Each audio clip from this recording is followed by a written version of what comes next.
Triforce podcast, coming to you live from communist Russia.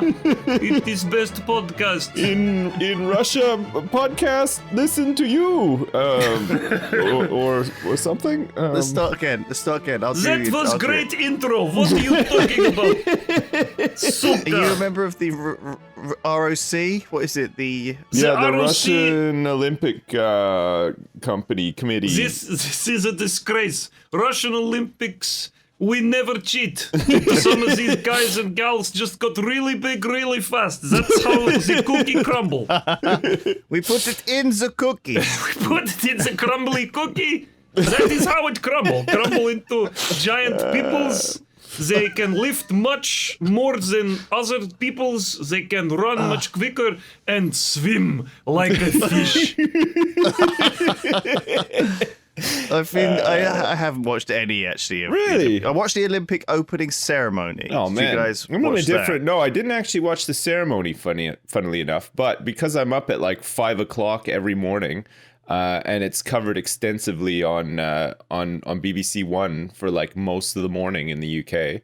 I've watched tons of it. I thought BBC only managed to buy like 2 sports. I think they have taekwondo and they're doing full coverage. No, they're not. They're genuinely not. The deal that they got with Discovery was that they can show 2 events at a time live. Right. That's right. it. Okay. No, but like they're that's still fine, covering all of the highlights and they're showing replays and stuff. Like actually, but it's, the like, coverage not is the pretty. same. No, sure, but it's still super extensive. You can still get like you can still find out everything you want to know You can see about. which horse-faced, slightly upper-class person has won a horse or shooting or sailing-related event today. Yeah. The commentators for that are all posh as well. Here comes Tarquin de Marcy Montford. A wonderful little pirouette there on the horse. It was a pirouette, right? Like that's like the hardest thing Lovely to do. tail. Okay, if this guy can just simply master doing 5 pirouettes back to back, then I'm sure he'll get a gold medal because most people can only do 1 pirouette. And because so. his father knows the committee. So well done, Tarquin. Yeah, I don't want to shit on the Olympics too much because I generally like the sentiment of getting all the countries together. It felt like a really shit Eurovision, the Olympic opening ceremony where they sort of parade in everyone. And a lot of these countries are so tiny and almost non-existently small, like the Solomon Islands and stuff.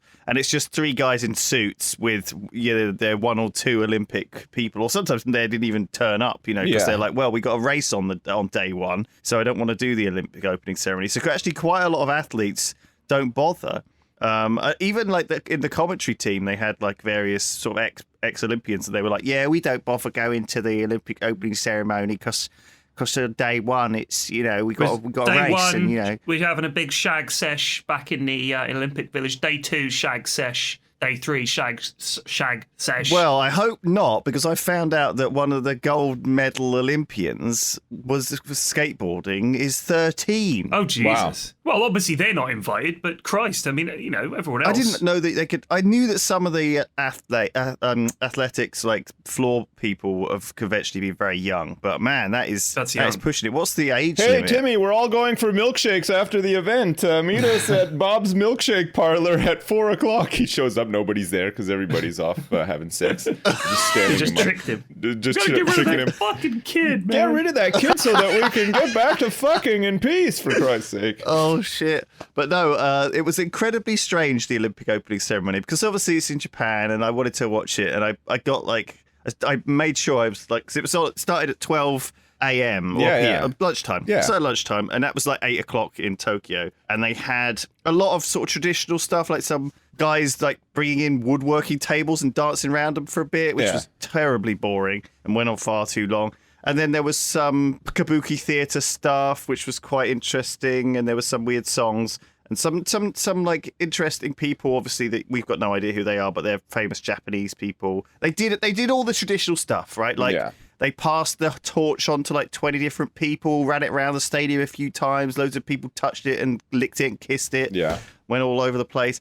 And then a man from the Olympic Committee came in and did the 30-minute most boring speech you've ever heard in your life. Yeah, oh, I mean, my God, I don't was know what you're expecting from booing. the opening ceremony of the Olympics. Like, it's No, always but the guy like who that. did the speech had clearly, it was like he'd never done a speech Yeah. before. It was like he'd never even watched a TED talk on how to make a vaguely engaging speech. And the dumbest Do you know thing what I mean? about this one is I don't know why they even bothered going for the full 4-hour opening ceremony. There was no audience whatsoever. It was just like all these people coming out waving to nobody and stuff. Like, it The was global it was audience, lads. very- Don't think about sure, the but viewers at home. Anyway, the actual events have been pretty good, and like some of them more so than others for sure. But I don't know, I've enjoyed it. I kind of like that it's on. It's been refreshing to just have on in the background. Like I said, I mean, I'm in a different don't know. situation to both of you guys because I'm kind of forced onto onto a couch at like 5 a.m, and it's nice to have something. But like, if I woke up this morning and I usually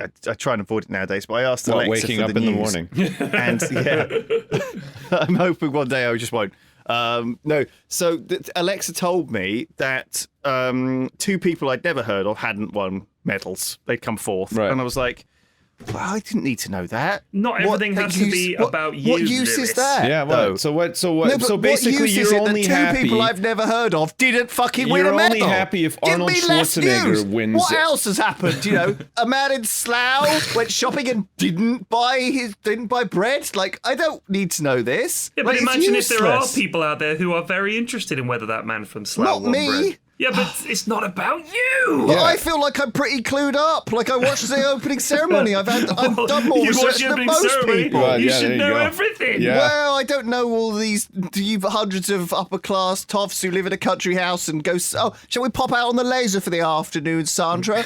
Oh, yes, why Do you know, not? funnily enough, a lot of people out there would say that if there was like an Olympic like style event for like a fantasy book series, like for the Wheel of Time or something like that, and then the big news was that Jamie from Croydon forgot to read book number 5 from the Wheel of Time, and you thought that was interesting, there'd be a lot of people out there who just thought, why the fuck do I need to know this? It's the same thing, right? Like, you're just not that into it. You don't need to. But the rest of the news was also no news. The rest of the news was like that BTECs were going to be cancelled, but they're not now. Right. That's not news. Listen, I like the news good and boring.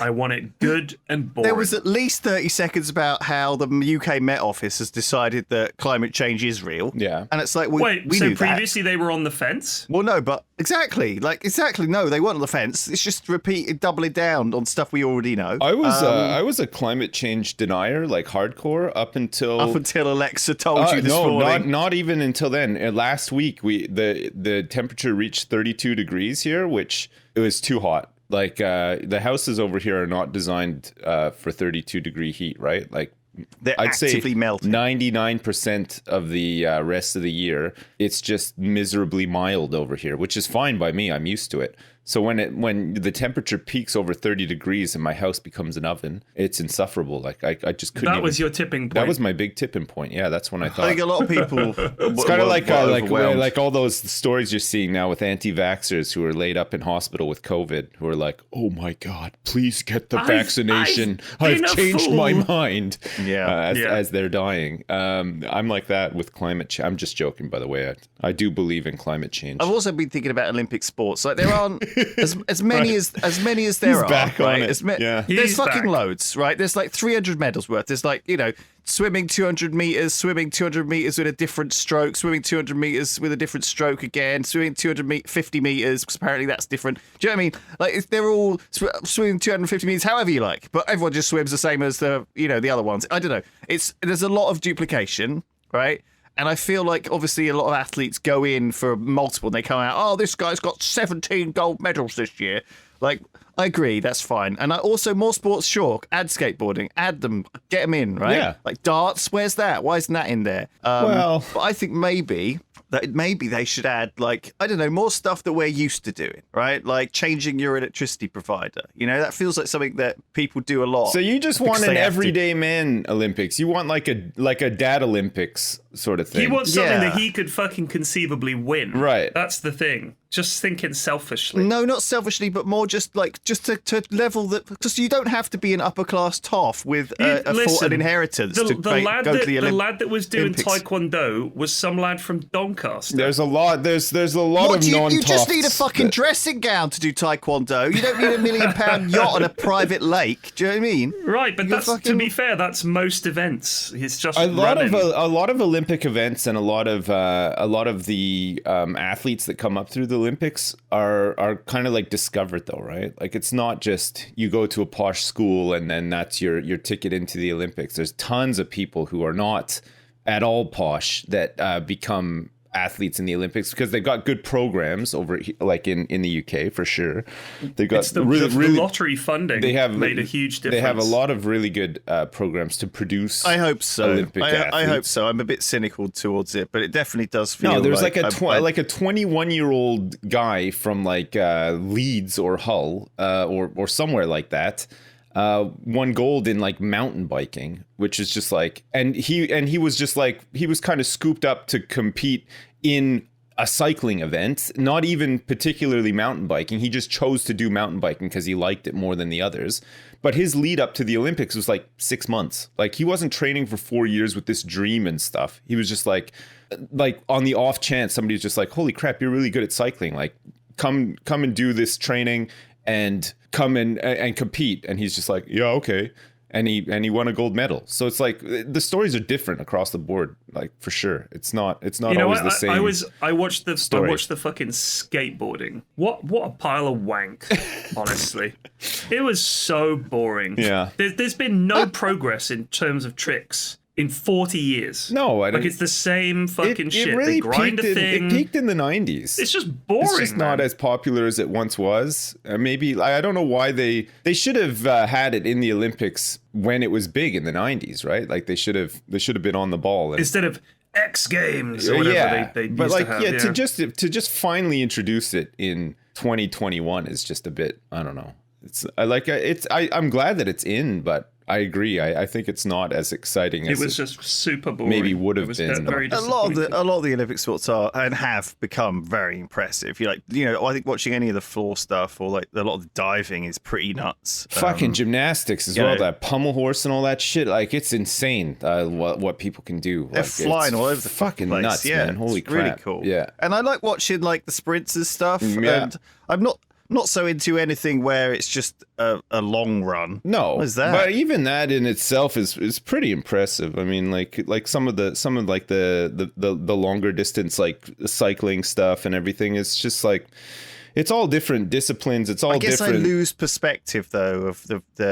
I guess that's why the commentators are there to tell you why these athletes, like hurdles, right? Like, I watched this whole thing about hurdles, and they never once mentioned how it's an advantage to be a little bit taller. Do you know what I mean? Yeah. There was like I watched like a whole 10-minute thing, and I was like, surely they're going to mention the fact that some athletes who are a little bit taller do better at the hurdles because they. But no, they never mentioned it. Yeah. So maybe, in fact, it isn't. Maybe it isn't anything to do with it. Yeah. Well, if you've got longer legs, there's more chance you're going to get tangled up on the durdle. Yeah, you don't want to get tangled up on that durdle for sure. Well, that's the last thing you want for sure, because you're more. I guess, yeah. Maybe in fact, maybe the little people have a big advantage. I don't know whether size. I'm interested because a lot of these sports do feel like weight and size and like some because you see all these like long jumpers and triple jumpers and they're all like really skinny, obviously able to like lob themselves far. But I don't know, but sometimes it's the other way around, like a heavy guy can get more momentum on the shot put or whatever.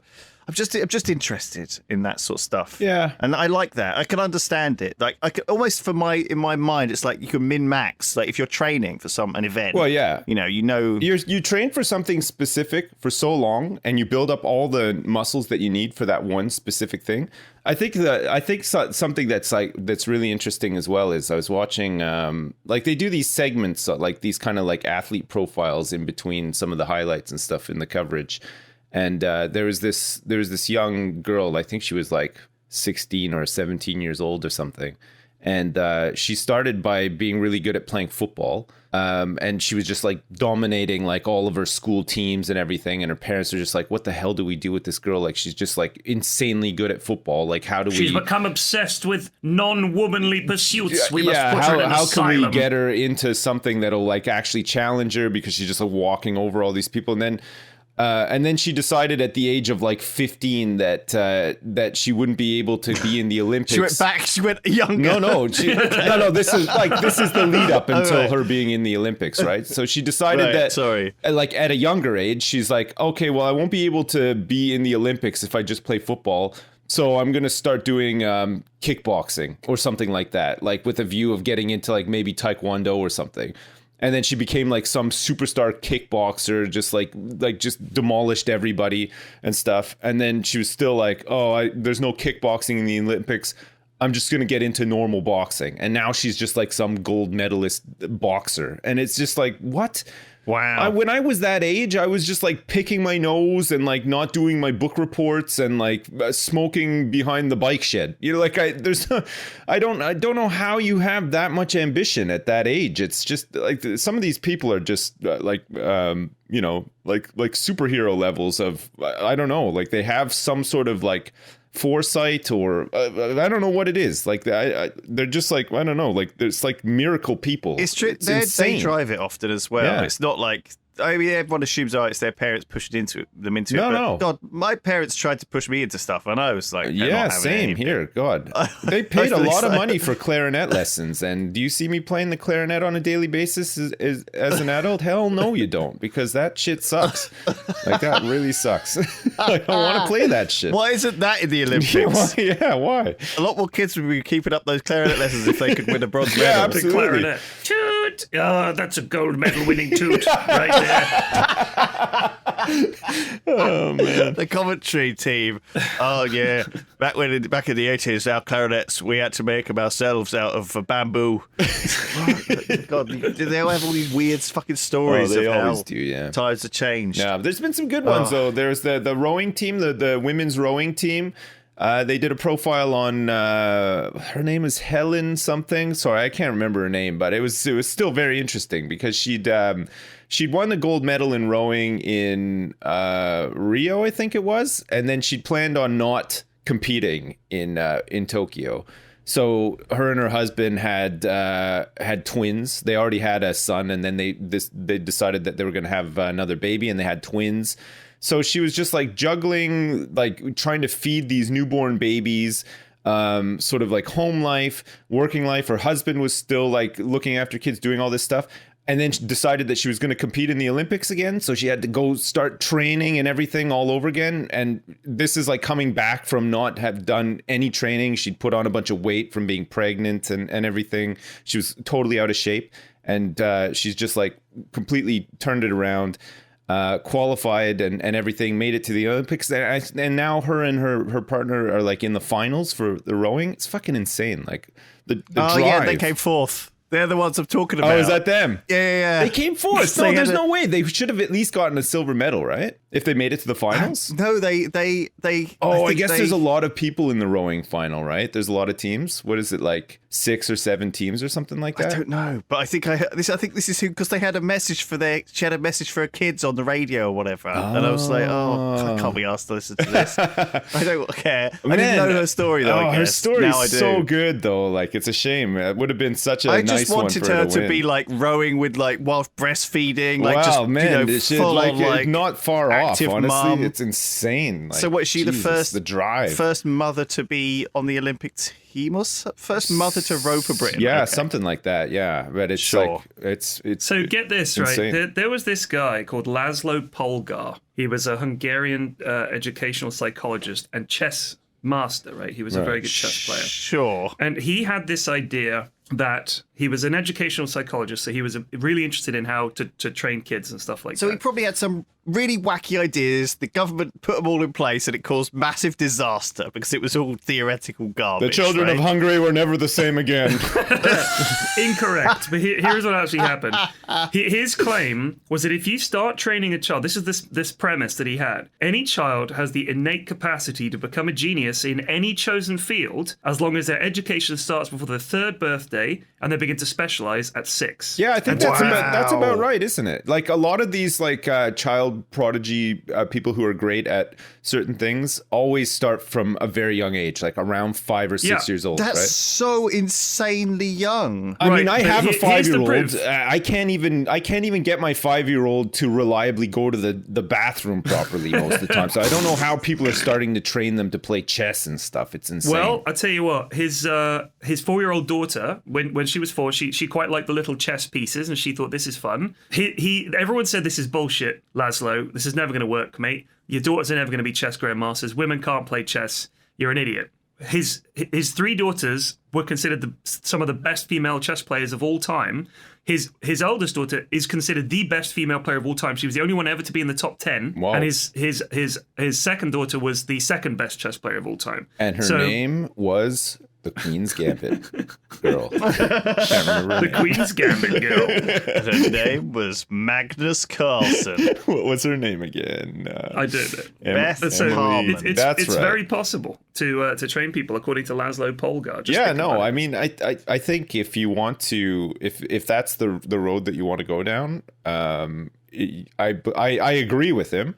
Personally, I would never bother to do that with any child. But if you're that way inclined and you want to produce some sort of genius or competitor or whatever, then yeah, you got to start early for sure. You got to get them into stuff. There's some kids at my son's school, for example, whose I'm guessing their fathers were mad into football, would start playing football with their kids from a very young age. And some of these kids were just like really good at football at the age of like 6 years old or whatever. It's pretty weird. It's weird, yeah.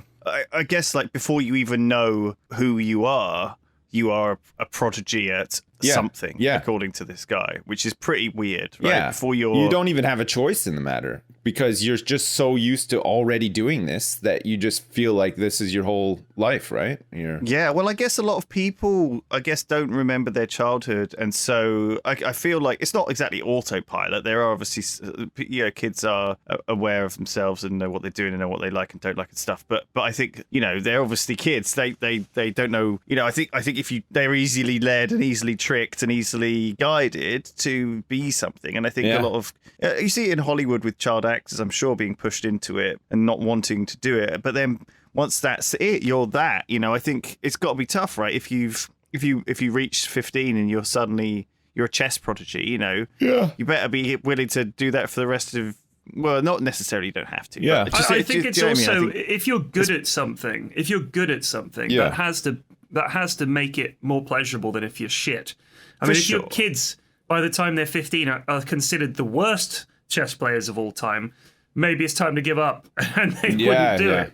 But if you're from an early age winning things, it's like I'd like to know whether whether kids who grow up and have been extensively Laszlo trained, do you know what I mean, to become it's not going to work in every case things. Because you have to consider as well that all of the tournaments that Laszlo's kids would have been in, who have then become these decorated chess players or whatever, were populated by lots of other kids in the same boat, right? Whose parents pushed them to become very good at it or whatever, and you never hear about them. So there's tons of stories where people have tried to do this and it hasn't worked. You know what I mean? You can't just say that something works because it's worked for one guy and his kids. You know what I mean? Like he just like he thought it would work and it did work, but there's so many people it just does not work for, right? Like I don't know if those kids were trained the same way that his were. And also, if you say, I'm going to do this thing. They didn't eat enough Wheaties in the morning like he did. He had the secret recipe. We could not afford a chessboard. We could not afford. We had to play with little pieces of paper and just chalk outline on the ground. Yeah.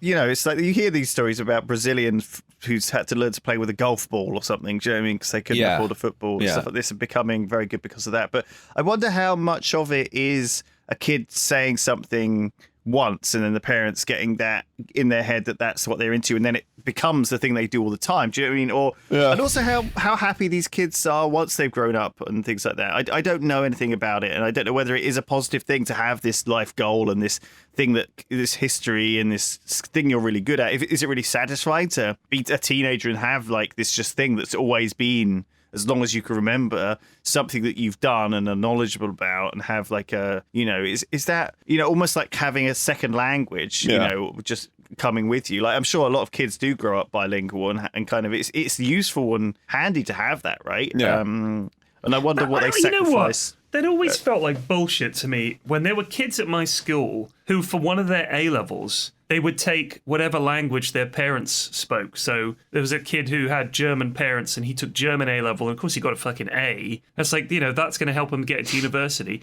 What fucking cheat. That shouldn't be possible. He didn't have to learn the language through the A-level. He just aced every exam because he was fluent in German. I'm going to go to another country and just say, I'm going to take English as a degree and fucking own it because it's my fucking language. Yeah. It seems like such a cheat. Well, it does feel like he could have just taken a different subject, not wasted all the time in those lessons, and then just gone and you can take like tests, to prove that you are fluent in other languages, right? That you can use to show employers, like, these are my qualifications, and they're quite cheap. You just go somewhere and take it, and it feels like you don't need to waste you don't want to waste 4 years sitting in basic German for someone who's already has spoken it since they were a kid. It's just to get a free A. Like, it helps you get into a good university if you just get a free A. It does. But I would think they would look at it and be like, interesting, shit. You've taken English, French, and German. What are you going to study? Oh, I want to study maths. But I could study maths in 3 languages, actually. Nice. So, I think you'll find, though, that languages are not as valuable at getting into uni as other subjects are. Do you reckon they're onto it? They feel like a soft option, right? Yeah. Whereas, like, if you're going and studying, if you want to study maths at a good university, you probably want to have your A-levels being maths, further maths, advanced maths, and chemistry, or whatever, or physics. Do you know what I mean? Yeah. Like, they're the ones you're going to pick. I don't think people are picking German, French, Italian, and Spanish. It always amazed me the kids who did those subjects at school. Like, their timetable was just maths, like every lesson, every It's like day. Hermione Granger level. Oh my God, I couldn't do it. There's always... No, I couldn't. I struggled with... I had to drop some of those when I was doing it. It's just my brain just isn't made for it, I think. I wonder, like, about processing power sometimes. You know how, like, sometimes I'm thinking through something in my brain and I'll get halfway through thinking about it and I will have forgot. I just don't have enough capacity. Like, it goes all fuzzy and grey, is what I'm saying. Like, I can't, like, I have to get stuff down on paper to, like, properly plan and think stuff out. And it sometimes frustrates me when when you're lying in bed. Yeah. I'm constantly thinking, like, this would be really cool. And then part of me goes, you're not going to be able to think this through. It's a bad idea, and also you're going to have forgotten it by the morning. And almost without fail, I wake up the next morning, I'm like, I was thinking about something really interesting last night, and I have no idea what it was. I didn't write it down. Yeah. I don't remember it. It's like that Seinfeld episode, when he comes up with that joke in his sleep and he can't remember it. He tries to write it down, but it's just like all gibberish, and he's like trying to figure out what it was. And then he manages to figure it out at the end of the show, but it wasn't a funny joke. It wasn't actually funny because no ideas you come up with that you think are good when you're in dreams or asleep. No. When you look back at them and you actually remember, and you're like, that doesn't work. Yeah. Or it doesn't make any sense. Do you know what I read the other day? I saw this thing the other day about a cure for phobias, which is interesting. And it's just talking about how the brain works. And what they've come up with is this new technique where they get you to be fucking shit scared of, like, a thing that you have a phobia of. So let's say you were really scared of spiders. Mm-hmm. They expose you to that spider for a couple of minutes, get you good and scared, and then they give you this beta blocker or like some kind of pharmacological thing, and it gives you amnesia of that fear, and you're no longer afraid of it. Oh, wow. What they've postulated is that when you have a phobia, wow, what it actually is a deep-seated memory. something so far back you can't even remember what caused this fear. It might have been when you were a kid, a spider, stole your Crawled lunch on your money or newborn whatever. face or something. And Yeah, or a member of your family freaked out about a spider, Yeah. and Right. you thought that that's how to behave around Right. spiders. So what they do is when you are making a new memory associated with that one, it's sort of your brain sort of calls up that old memory and then appends this to that. So what you do is when it's calling up the old memory and sticking the new one in there and filing it back in long-term memory, when it's calling it up, you block it with this drug and it doesn't put anything back. So it's like recalling that old file to stick a new bit on the end, and at that point you give them the drug and their brain goes, I don't remember what I was going to do anymore and where I was going to store that, and the phobia's gone. This is some sci-fi nightmare shit. Yeah, though. right. This is like you could change people's memories to make it feel good. I wonder about... if this would work with my memory of the love I have for my wife. God, I'm just exactly. joking. I'm just You joking. could, but this is dangerous, right? If you could change how people feel about doing certain things, like if you could change like misery to happiness, or change boredom to interest, suddenly people will be all happy on their production lines, or I don't know. Like, is that weird? Like, Well, I mean, it's not that. All it is at the moment is specifically it has to be fears related to animals, and it has to be in a very laboratory. specifically it's spiders. Very specific. right. It's just one type of We've spider. discovered the cure for fear of spiders, Yeah. but no other animal. We're still working on those ones. Porcupines we're struggling with, and slugs. We're out of Slugs have been ideas. very, very difficult We're for out us. of ideas. Yeah. Oh man, I that's a weird can one. see the Alexa telling me the news of that. Just, we are yet to discover any cures for slug phobias. It's like, well, great. Thanks for Alexa. thanks for the update. Before we carry on, we all love to take risks every day, yeah. but we shouldn't be doing so when we go online, because our connection probably won't be interrupted by hackers and our data probably won't be stolen. But why take the risk? You can use ExpressVPN to protect you every time you connect to an unencrypted network in cafes, hotels, or airports. It doesn't take much technical knowledge to steal the data off your phone, and increasingly, more and more different phones, different exploits are opening up. So you should always protect yourself with something like ExpressVPN, which we recommend and I use at home. I have it on my phone, I have it on my iPad and on my PC. It's really easy to use. I recommend it. That's expressvpn.com/Triforce. You can get an extra 3 months free.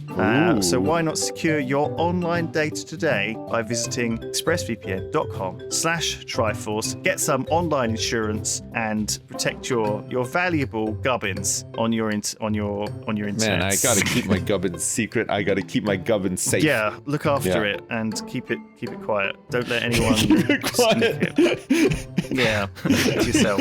Keep it under With wraps. ExpressVPN. Yeah. Keep it in the box. Keep it there, yeah. Guten Tag, Harry Ballhaver. We have the solution for you. This is the Manscaped Ball Trimmer Mark I. It is Yes. jet-powered and will trim your balls within an inch of their life. That's what. Yes. Get one. That's what my balls need. Kick your pubes to the next planet with the Performance Package 4.0. I don't want anyone kicking anywhere near my balls, honestly. That's all right. A foot is not included in the package. Phew. Merely Yeah. a ball trimmer. I got a pair Your of pants. little mini planets will feel like they're in zero gravity Oh. when you use the best tools for the job. Right. From the leaders in male grooming, you can join 2 million men worldwide who trust Manscaped to get their rocket ready for takeoff. Don't land on planet Kashyyyk, home of the Wookiees with their hairy balls. Land instead in Cloud City, where that bald lad with his very carefully trimmed gonads will greet you and lead you to Lando Calrissian's diner. Indeed. Manscaped.com/Triforce. You can get 20% off and free shipping. Use our link at manscaped.com/Triforce. Your spaceballs will thank you. There you go. Wherever you are in the world, Germany or It not, keeps going. why not? Try it, Manscaped today. Manscaped.com/Triforce. Thank you. Let's on with the show. Yeah. On with the show. Yeah. Coming back to the child prodigy thing, though, my house is a bit like the Smithsonian from like all of the failed endeavors of like my kids, you know, things that they gotten into that they thought that they would like and didn't and stuff. But honestly, early man, early man sculpture, early man's art. Oh yeah. Early man's but honestly, writing. I think that's the way to do it. Like I would recommend to other parents for sure that if you have the means, you know, or you can figure a way around the means to just let your kids try what they want to try, right? And eventually they'll find something that they like and possibly excel at as well. You know, like I think that's the better way to do it, in my opinion, because then they have some more like sort of choice over the matter too, you know. And it may be that they're into something for like a year and then decide that they're just not that into it anymore or whatever, and then move on to the next thing. But I think it's just like, I think you just got to sort of support them through it as they're finding out about themselves and finding the things that they want to do and stuff. I don't know. I'd feel bad like pushing my kids into something only for them to become adults and turn around and say like, yeah, thanks for pushing me into that, but actually I hate it. I'd be like, oh, great. You know, like I didn't expect this to happen. I thought you were just going to go out and be like a gold medalist and make a lot of money for me. You know what I mean? Like, I'm kind of resentful of the fact that my parents didn't push me to do anything, which is why I'm so fucking useless. I don't know. I'm kind of glad they didn't encourage me to do shit. I'm kind of glad that it made me very chill. But... Yeah, I'm glad that my parents didn't actually. I'm glad that I just was able to much like how I am with my kids. You know, like I thought I was into things and got into things. Is that I was a chess prodigy and they just didn't encourage me, which is why I'm now bad at chess. I was considered one of the brightest 8-month-old chess players, and they took my chessboard away when I was a baby, and they said no chess for you. No, for me it was like the moment like home video game consoles came out, my parents were just like rubbing their hands together like, oh my god, can you imagine how much time he's going to spend on this thing and not bug us? That was like the best move. They got a NES like almost immediately when they were available.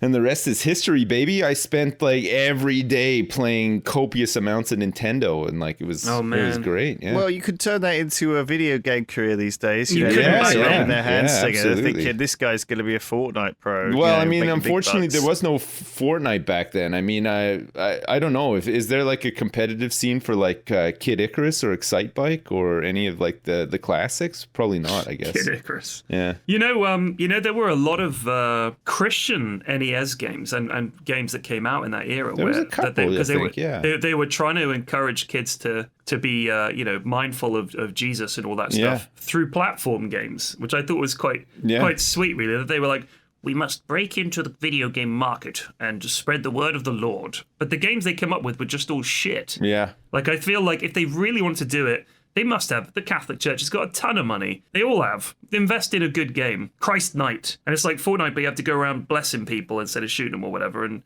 giving alms to the poor. Yeah. And, being They have a lot of money, but a lot of it is just in a big slush fund, right? For all the lawsuits and stuff, too. But they could make more, is what I'm saying. I guess if they came up with a really banging game, then that would be, spread the word. It's all sort of slightly out of touch. I mean, it's I guess, by its very nature, because the kind of people who are really into religion are not really the kind of people necessarily who are, I don't know, they're have their finger gamers on the pulse of why gamers, they have a different mindset, is all I'm saying. And I don't think that they've tried to break into rock and all sorts of stuff to appeal to the kids, you know. That is part of their mission, to get new people on board and save souls. You know, but it's, I feel like... Do you reckon they have like marketing meetings, like the lads at the top of these churches? Where they're like, got graphs. Look at these, Q3, Islam is killing us here. We're losing massive numbers to Islam. All of the children are going to hell. Stevens, what's the plan? What about a video game? Get out, you're fired. How about we just stand on street corners with megaphones and shout with people? I like it. Oh, man. Do it. We're so close to the day where one of the big religion groups decides to make a spacefaring vessel for their flock, right? Like, I mean, you could put a giant crucifix in orbit right now. We're getting close. We're getting kind of close. To the close. Expanse. Yeah, similar to that. Maybe not at that scale, but like. Is that what happened in The Expanse? Yeah, The Mormons, the Mormon attempted, church pay for the biggest ship ever, and it's like a colony ship to go to another planet. Was it shaped like a giant pair of underpants? No, it's just like this gigantic, like round cylinder thing that turns around and has farms on it. Well, supposedly they could never get it working. It's supposed to sort of honestly pilgrimage. If the Mormons built a spaceship and fucked off to another planet, I'd be cool with that. Yeah, go for it, lads. Yeah, honestly. Well, I don't think they planned won on the sending science all of victory, and they should have. Get them all on. It's a really cool idea, actually, and it's something that you could even see it happen. For in the future. Yeah, you could definitely see it happen. Yeah. I don't think the Mormon Church is going anywhere with all of its. I'm not even saying wealth. specifically the Mormons, but there's a lot of big religious groups out there that would potentially have the money to do it. Right? All they need is a figurehead who's bold enough to convince everybody that this is the way, and then off they go into space. I think a lot of religions are burdened by hundreds of years of tradition and crime, criminal. And criminal crimes. Yes. Crumbs. Crummy criminal crimes. Cookie crumbs. Yeah. But I think weirdly the Mormon Church feels like, it's got its share of madness for sure, but it does feel, I guess, like more able to just do weird stuff like that. Yeah. I don't know, just get away with it. And they could do it. Yeah. Get on a big ship. I think of all of them, they're the most likely to potentially do it. Well, the Scientologists, they think that and they have a lot came, of rich celebrity members as well, right? So and they've already got a sea-based boat. They've already got a boat. And they have a sea-based boat. Gosh, that is revolutionary. They've got like a team of basically a ready-made crew. Wow. Do you know what I mean? For their spaceship, is what I'm saying. They've got the USS Enterprise team loaded and good to go. Jeez. So they just need to slap on up there. Gosh. That would have changed the next generation if they were all really religious. Yeah. I would have liked that. Mr. Data, put the prayer mats down and burn some incense. Mr. Wolf, fire up the crucifix. And let's all say a little prayer before we do battle now. Okay, all right, everybody, bow your heads. And they have to say grace in 10 forward before they have a drink and all that kind of stuff. It would have changed everything. Yeah. No, we're not going to shoot our phasers. No, turn them off, Mr. Wolf. We don't even have phasers. We didn't install them on the ship. We're peaceful. What do you mean we're under attack? Just tell them we're cool. Tell them we're peaceful. Tell them, spread the word of the Lord, Mr. Data. Captain, they're not receiving us. Captain, this is highly illogical. Would have sucked. Thinking about it, actually, that show would have sucked. I am enthralled. That's why they didn't go that way with the show, Flax. They decided, hang on, this sucks. I could listen to hours of this. Yeah. We could talk about. I could do a podcast where we just talk about how stupid Next Generation is. Like I think there are podcasts out there that exist on the topic as well. There's for the lovers of all the lovers of the Next Generation. There's I'd say equal amount of people that like to make fun of it, and it's just so funny. Well. Like it's got so many terrible things in it. Yeah. But it's just hilarious. Yeah. Oh my god.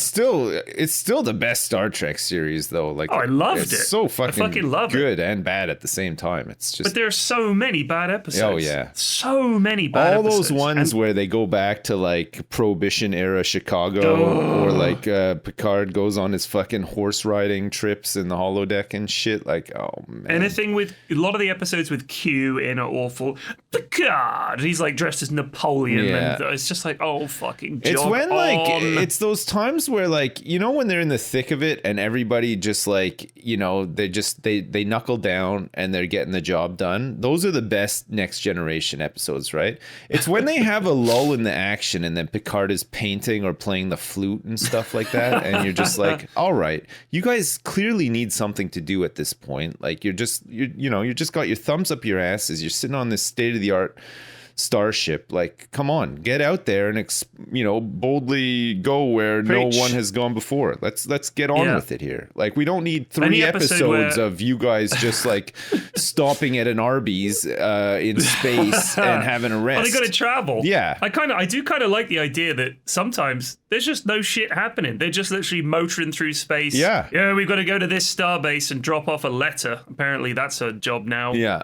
So just do like warp 3. We'll just chill. I'm gonna play my flute. Worf's gonna have a terrible time with his son. Yeah. Deanna and The whole Geordie arc are gonna get it on. of Data trying to feel emotion and stuff like that as well fits into what I'm saying. Like, come on, find something else to do. You know like, what I mean? You have too much time on your hands, Data, if that's all you have to worry about. Also, I'm just thinking they're on this advanced starship, right? Technology up the arse. Yeah. And in their spare time, what do? Data does a little painting and plays there's an instrument that he plays. Fucking the captain. This brilliant man is obsessed with the shittest instrument imaginable. Yeah. That fucking flute. Yeah, it's like a recorder. And then, yeah, he literally plays the recorder. I mean, Worf just fights on the holodeck. I don't know what. I mean, Deanna Troi and the rest of the women on the ship don't seem to have any fucking hobbies. No. As far as I can tell. They do yoga that episode. Yeah, they do some yoga. Geordie just lusts after Deanna like all the time. They play like some weird space tennis and space squash a couple times, you know, in that Riker weird... just straight up full time is jacking off all the time. Like you barely see him. Like again. No, I reckon he's banging his way through the lower decks. Oh yeah, maybe yeah. I don't know though. I think he feels like he should be banging his way through the lower decks, but I don't think anybody's going near him. That's why no one's doing that in the so future.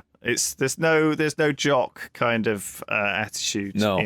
It's no Blizzard Activision. You know. Oh my god. In Jesus. Starfleet. Jeez. By the way, this week I completed Disco Elysium. Oh nice. Wow. Jeez. Which I don't know if you guys played. I tried to play it a year or so ago, and it wasn't. I couldn't get into it, but they put full voice acting in now, and I picked it up again, and they've also tweaked a few of the things. Do they still have that really annoying kid at the start of the game? Fucking Kuno or whatever. Yeah, they do. God Yeah, damn yeah. it, the worst. But you can just punch him pretty quick and shut him up. Oh, right, okay. Yeah, there's a bunch of like the game. Honestly, it is a little. I think it's unashamedly intellectual in places, right? Like it's quite. It don't dumb down its story for anyone or try and like kind of if it hits you with some political diatribes and stuff. Quite a lot of weird stuff that I didn't really. A lot of it went over my head. But man, if I didn't have a good time bowling around as a kind of amnesiac cop who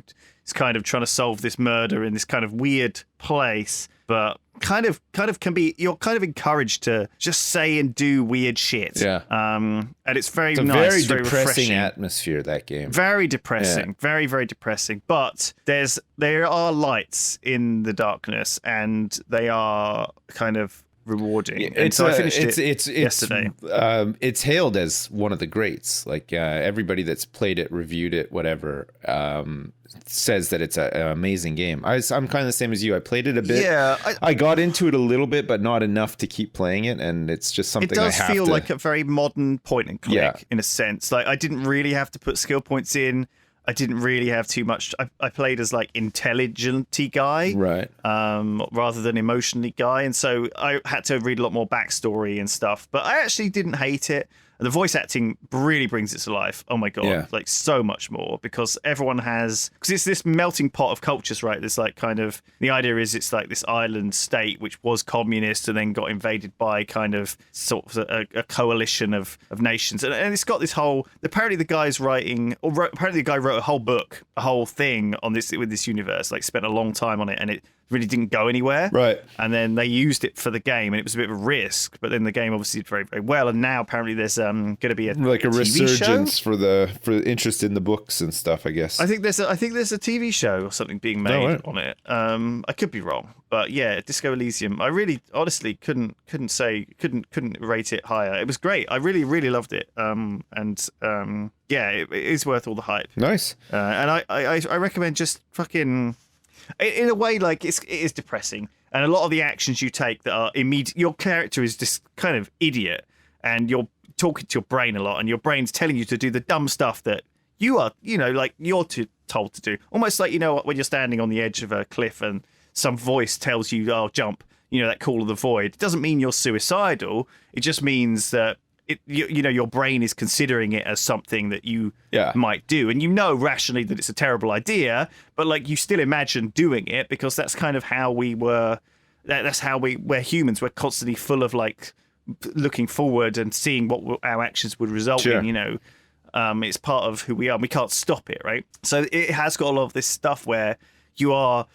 you meet these people and they're annoying or weird, or and there's an immediate option there to like just punch them or like just do stupid stuff or say or insult them. Like there's like a woman with a horse face and you could be like, you look like a horse. You could just tell her this sort of stuff casually. And obviously if you do it, it does affect the game. It doesn't break the game, but it affects the game later. They'll either feel bad about it or they'll tell you that it hurt them or something. Do you know what I mean? Like most of your actions have consequences for doing not bad stuff, but just stuff that's insensitive. And sometimes it doesn't matter because the guy's an arsehole and deserves it. And sometimes you do genuinely feel like, oh yeah, well, fuck it. I did a bad thing. I'm going to apologize. But I ended up becoming sorry cop. That was what my archetype was for the game. Like sorry, I was just apologizing to people. I was just like I got, and also I was boring cop. I got an achievement for say 10 incredibly boring lines because I started getting into the idea of the murder and wanting to solve it. And I sort of forgot that I was in this mad world where I could kind of do anything. And I started just being like, oh, so where were you at the time of the murder? Do you know what I mean? I started getting into cop, right, and becoming like a carbon copy of a TV Hollywood cop, Nice. So it sort of told me off for doing that. Not really told me off, but like I gotta get made me aware that I was doing it. And so yeah, Disco Elysium. Yeah, I gotta get back in. I gotta give it another try. I just need more time. I don't have time right now with the baby and stuff. Like the very limited amount of gaming I've been doing recently, and I've managed to stream a little tiny bit, which has been pretty good actually. It's been a nice break from sort of changing diapers and doing like chores full time. I've been playing Orcs Must Die 3, which is finally out on Steam. Yeah. It came out on Stadia a year ago as an exclusive. I played it on Stadia and I didn't like it. Yeah, I didn't like it, unfortunately. Are you finding it okay, though? Yeah, I love it. Yeah, it's great. It's okay. As good as 1 and 2, if not better, which is, pretty nice. It's the gameplay feels nice. The traps are very good, especially if you place them well and combo them and stuff, and it's always satisfying to pass a level and get five skulls and figure it out. And I do like throwing orcs into a grinder. Oh yeah, God, hell yeah.